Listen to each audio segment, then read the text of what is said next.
السلام علیکم۔ آپ دیکھ رہے ہیں تبدیلی ٹی وی۔ کل ایک 8 سالہ بچی کے ساتھ کسی وحشی درندے نے زیادتی کرنے کے بعد اسے قتل کر دیا۔ یہ کہاں کا واقعہ ہے؟ کیا مدینہ کی ریاست کا؟ مدینہ کی ریاست میں ایسا ہو رہا ہے؟ واہ میرے اسلامی جمہوریہ پاکستان، جس میں ہماری ننھی بچیاں بھی محفوظ نہیں۔ کیا گزرا ہوگا ہنگو کی اس بچی پر جب اس درندہ صفت انسان نے اس کو زیادتی کا نشانہ بنایا ہوگا اور پھر گولی مار کر جنگل میں ہی پھینک دیا، جہاں پر 24 گھنٹے تک اس بچی کی لاش پڑی رہی۔ کیا حالت ہوگی بچی کی والدین کی؟ وہ کن کے سامنے روئیں اور کن کے سامنے دہائی دیں؟ یہاں تو درندے ہی بستے ہیں ہر طرف۔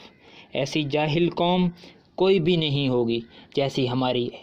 آپ، میں، کوئی بھی اس شخص کا درد محسوس نہیں کر سکتا، کیونکہ درد تو وہی محسوس کر سکتا ہے جس کے ساتھ وہ واقعہ ہوا ہو۔ آخر اس حرکت کی وجوہات کیا ہیں؟ اس کی وجہ صرف اور صرف بے حیائی اور اسلام سے دوری ہے۔ ہر گھر میں موبائل ٹی وی تو موجود ہے۔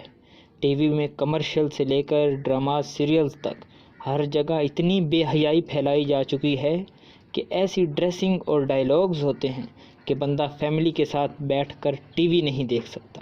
وہی حالت موبائلز کی بھی ہے۔ اس کی دوسری سب سے بڑی وجہ اسلام سے دوری ہے۔ اسلام میں بالغ ہوتے ساتھ نکاح کی اجازت ہے اور اپنی نظروں کی حفاظت، اپنی شرمگاہوں کی حفاظت کے بارے میں ایسے سنہرے اصول بتائے گئے ہیں کہ ایک مہذب معاشرے کے لیے وہ بہت ضروری ہیں۔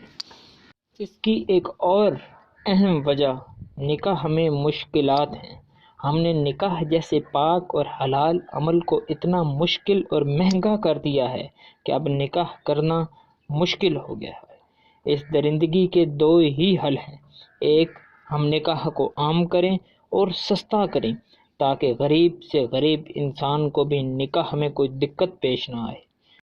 ہمیں جہیز جیسی لعنت کو ختم کرنا ہوگا۔ حضور پاک صلی اللہ علیہ وآلہ وسلم نے اپنی بیٹی فاطمہ زہرا رضی اللہ عنہا کا جہیز میں کیا دیا تھا؟ صرف کچھ برتن اور ضروری اشیاء، لیکن ہم اپنی بچیوں کو ایسے جہیز دے رہے ہوتے ہیں کہ وہ کہیں چاند پر جا رہی ہیں، جہاں پر اشیاء ضرورت ہیں ہی نہیں۔ تو ہمیں جہیز جیسی لعنت کو ختم کرنا ہوگا، یا پھر کم سے کم کرنا ہوگا، جس کی اجازت ہمارا مذہب بھی ہمیں دیتا ہے۔ اور دوسرا اس کا حل یہ ہے کہ ہم اپنے قانون میں سختی لائیں۔ کچھ دن پہلے قومی اسمبلی میں بل پیش ہوا تھا جس میں زیادتی کرنے والوں کو سرِ عام پھانسی دینے کی سزا تجویز کی گئی تھی، لیکن میرے کچھ مہذب اور پڑھے لکھے سیاستدانوں نے اس کی مخالفت بھی کی، لیکن بل تو آخر منظور ہو گیا۔ اگر ہم ایک دو ایسے مجرموں کو سرِ عام پھانسی دیں گے تو باقی لوگ عبرت حاصل کریں گے اور ایسا کام کرنے سے پہلے ہزارہا مرتبہ سوچیں گے۔ میری جاہل قوم کی جاہلیت کی ایک ہی وجہ ہے، اسلام سے دوری۔ جس مذہب نے ہمیں انسان کی عزت اور پیار کا اتنا درس دیا کہ ایک مسلمان کو دوسرے مسلمان کے ہاتھ سے بھی محفوظ رہنے کا کہا، اگر ہم اس پر عمل کرتے رہتے تو ہمیں آج یہ دن نہ دیکھنے پڑتے۔ میری آپ سے اور ہمارے حکمرانوں اور مدینہ کی ریاست کے ٹھیکیداروں سے یہی اپیل ہے کہ خدارا ہماری عزتوں کو پامال نہ کریں۔ خدارا ان مجرموں کو کڑی سے کڑی سزائیں دیں۔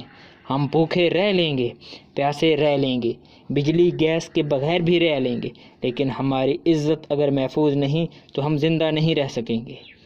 اس پیغام کو شیئر کریں تاکہ ہمارا پیغام ہر پاکستانی تک پہنچے، ہمارے حکمرانوں تک پہنچے۔